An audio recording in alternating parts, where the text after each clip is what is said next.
lot of clearing up for you to do. Happen there will be. Aye. Happen. Anything I can do to help?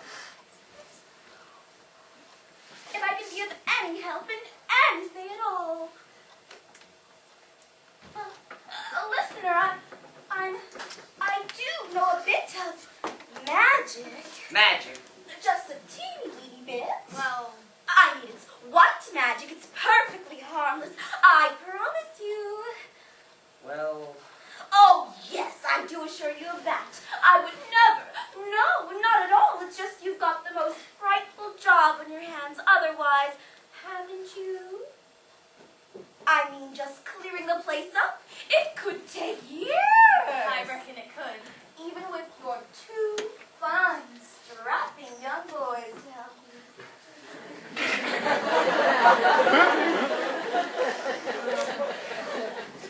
What are their names, may I ask? This one's Jethro, How do you do? and this is Jonas. How do?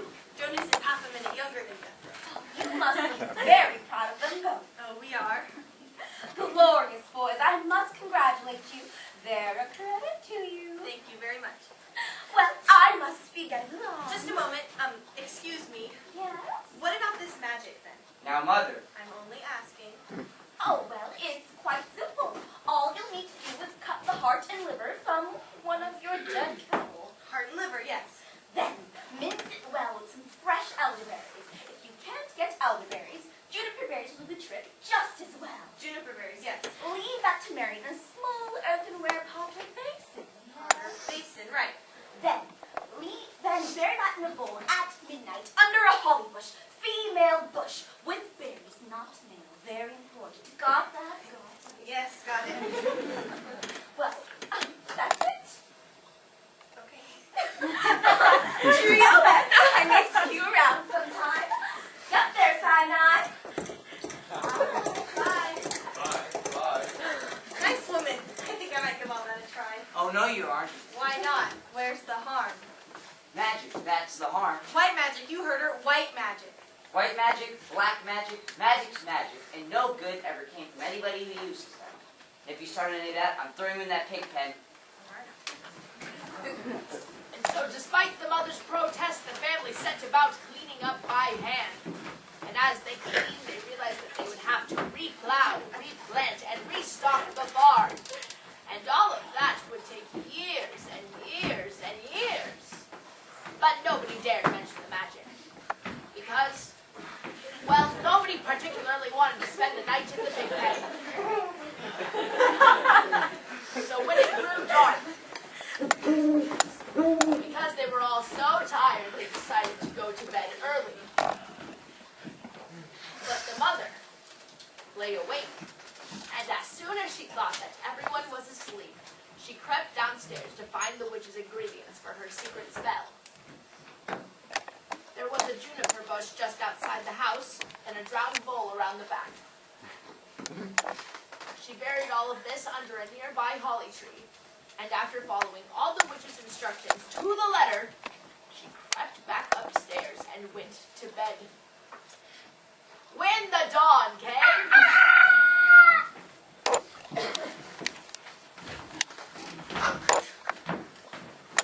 Well, Cool! Lume! the place was transformed.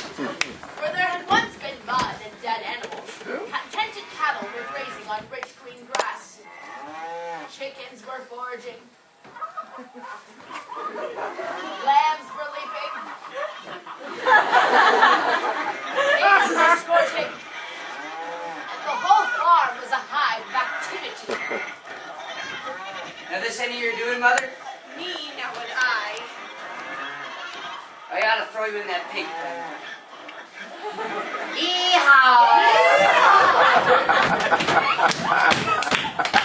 And young Molly, passing by on her way to the market, stared at them in amazement.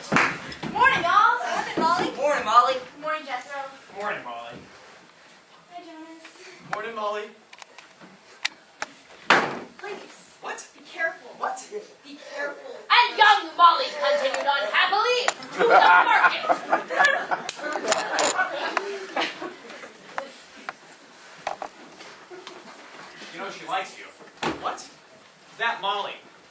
She's after you and all. No. You reckon so? You reckon. And so life on the farm was back to normal. Or nearly back to normal. For as the farmer so wisely pointed out, once you've dabbled with magic of any kind, life can never really be back to normal again. They would soon find out that they were now in debt to a witch. A few days later, she returned.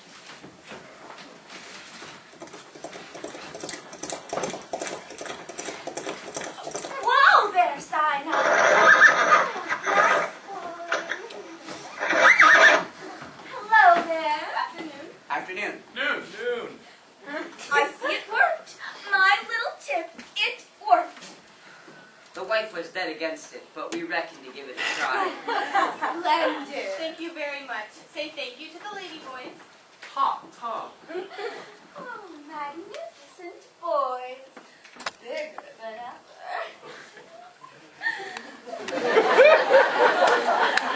Well, I'll see you around sometime, I expect. Yup there, Sinai. Bye. Bye. Bye. Nice woman. Very pleasant.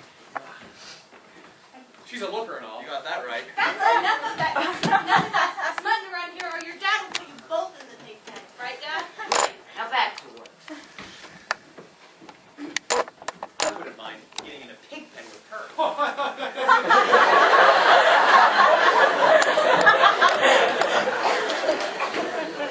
And so life continued on happily as before on the farm. Winter ended, spring came and went, and then came summer and day after day of glorious sunshine. At first the family welcomed the sun, but the days grew hotter still, and the wide river began to sink into its bed into a trickle of mud.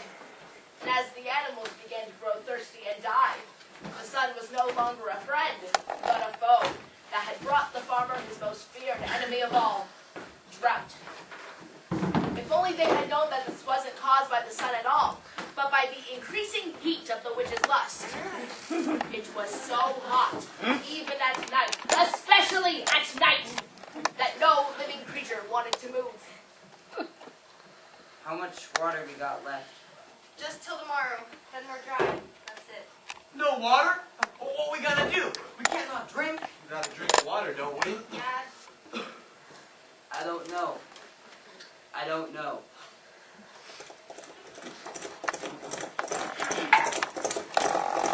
Whoa there, Sinai.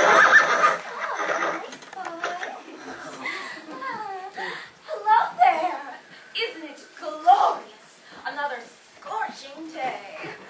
What weather? How long can it last? That's what we'd all like to know, eh? We would. Hi. Right, yeah. Oh, dear. Problems? Problems? Look at it. Oh, yes. Oh, dear. Why are all your cattle lying down? Are they having a nap? They're dead, aren't they? Dead? Drought. Oh, yes. Oh, dear. Living alone, of course. I have a private well, so I'm laughing. Listen, I don't know if I can be of any help, but I do know a recipe that might, I repeat, might just work. A recipe? More magic. Very, very mild, though. What is it? Well, you're all going to have to do this together if it's going to work, all right? Maybe. Yes. It won't work otherwise. This may sound a bit silly, but do you have any nails or sharp tin tacks in the house? Yes, we have a few. Good.